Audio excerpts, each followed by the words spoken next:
Hello, welcome to another episode of Farm Future News.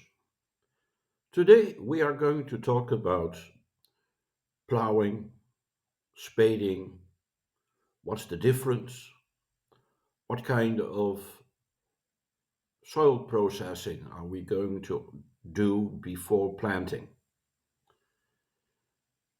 Why is this such an important subject? Ladies and gentlemen, the soil needs your help. Soil itself is dead. Though there is a lot of living organisms in, but it doesn't produce from its own the crop that you want that it produces. You got to do it. Your responsibility is to do interventions. First of all, you need to know what kind of soil you have. Is it sand? Is it clay? Is it a mixture? So you got to know your soil. Second, you need to know what kind of potential nutrients there are already in. So you do soil testing. If you know these basic elements, you ask yourself, what am I going to grow on this piece of land and when and how? Today, I want to focus on plowing versus other ways of working with soil. In Africa, most farmers plow land. At least they call it plowing. I myself, I call it playing with a tractor with a plow behind it. Because most of the professional characteristics of plowing are not done. And I want to go with you, step by step, through what you're supposed to do.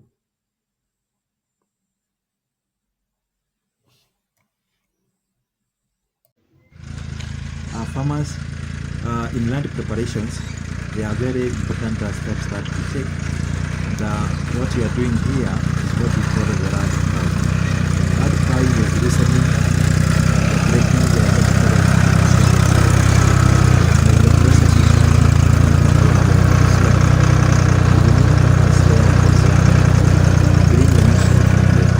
down top also through vibrations. And then you also bury them with the weed. So that is the part the first step for going to harrow. So the implement are plow, and you may use a tractor plow.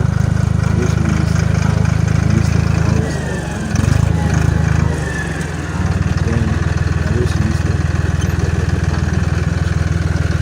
So the main part is break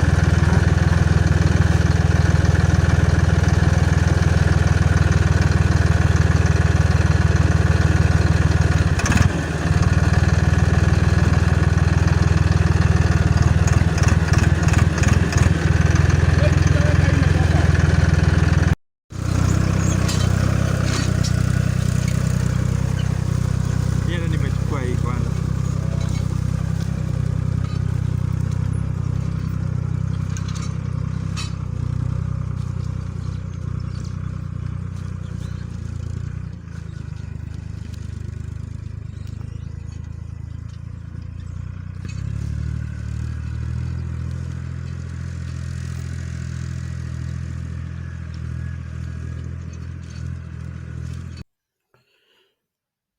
This video just shows you what a lot of people call plowing. What is this plowing? Let me mention a few things that I would say is wrong.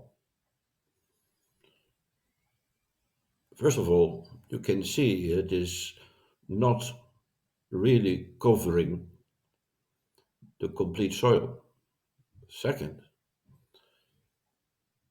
it is not all in the same depth. Some is heavy and other is not deep. So it's a very irregular process of plowing. But how can we do it better? Because you see the tractor struggling. First of all, it's a question of preparation. Before you start plowing, you prepare the plow and the tractor for the plowing conditions. You start with checking the tires. Are the tires both the same pressure? Please don't use too much pressure in your tires. Make your tires soft and make them exactly the same. Second, make sure that the arms of your tractor for lifting are exactly by millimeter the same. Then thirdly, make sure that your top angle is correct towards from the tractor to the plow. And then make sure that before you start plowing that the soil is ready to plow. What does that mean? It means you have to break first the soil into such portions that you can plow it. I'll show it with this subsoiler video.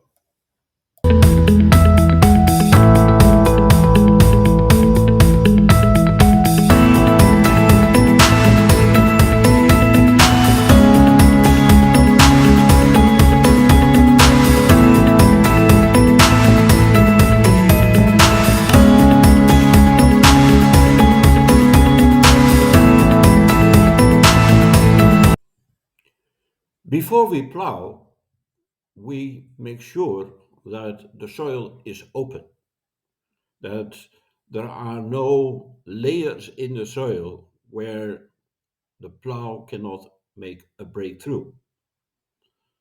So you first do subsoiling, and then you plow. But how do we plow it? Let's see this.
seen an example of good plowing.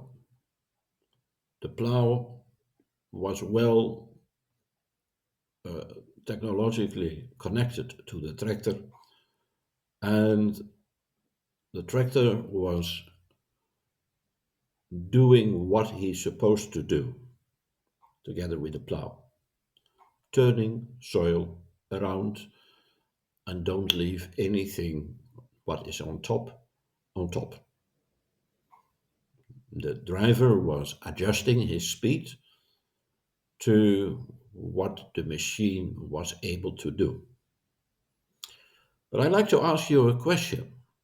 Why do you plow?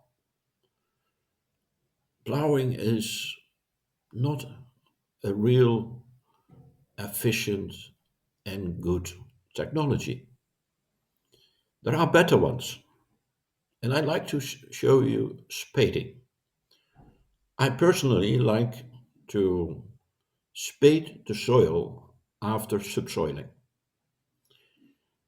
It provides a far better and consistent depth of uh, opening the soil as plowing, and it is far more friendly for the soil itself.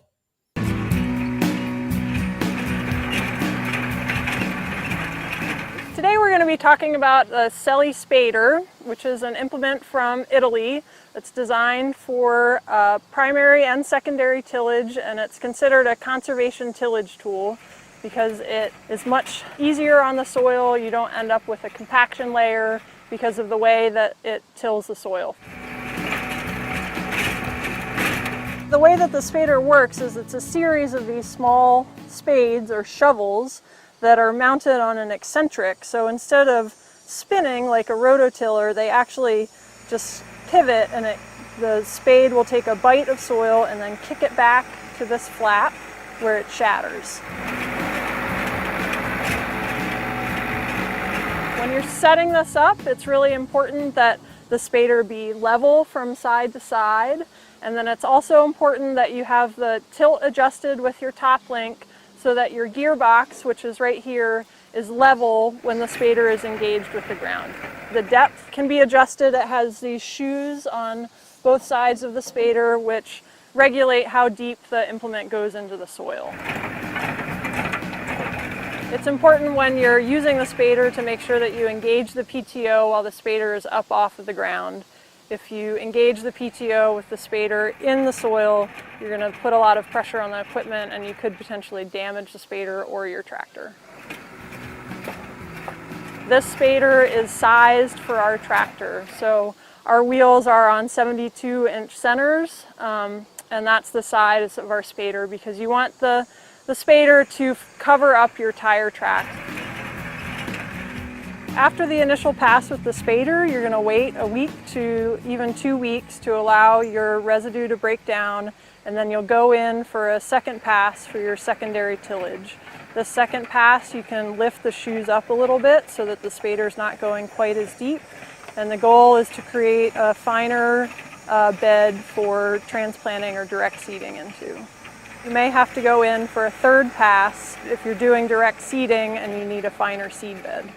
Advantages of the spader are that it's better for your soil and that you can get in when the soil's a little bit wetter than you could if you were using traditional tillage tools such as a moldboard plow and discs or even a chisel plow and disc. Disadvantages are that it's more expensive and that it's also slower. If you figure the fastest that you can go is 1.5 miles per hour, then you're going to be taking more time to cover the same amount of distance that you would with traditional tillage tools.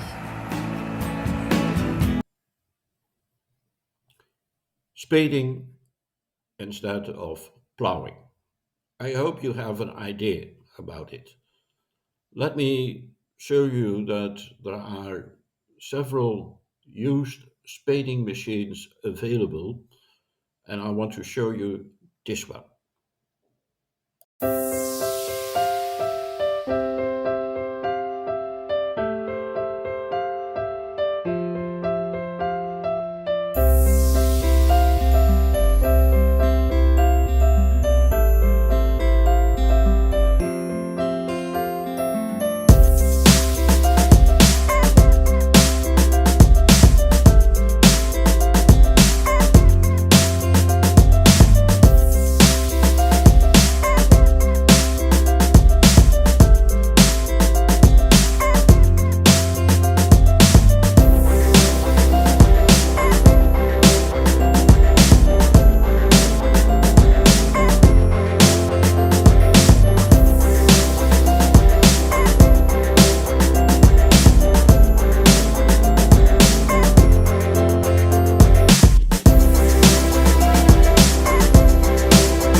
sun.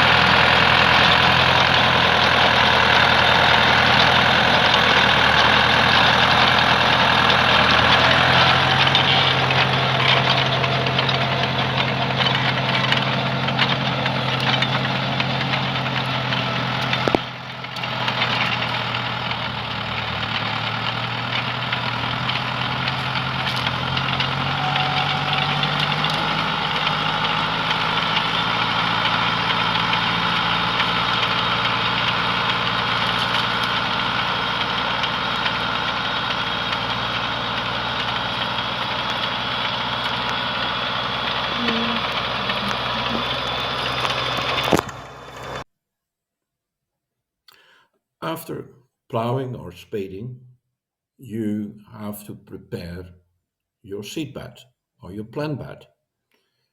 And for that, the Power Harrow is a very efficient implement. So I like to show you two videos about Power Harrow and how to use it.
As you can see, the Power Harrow is a powerful instrument.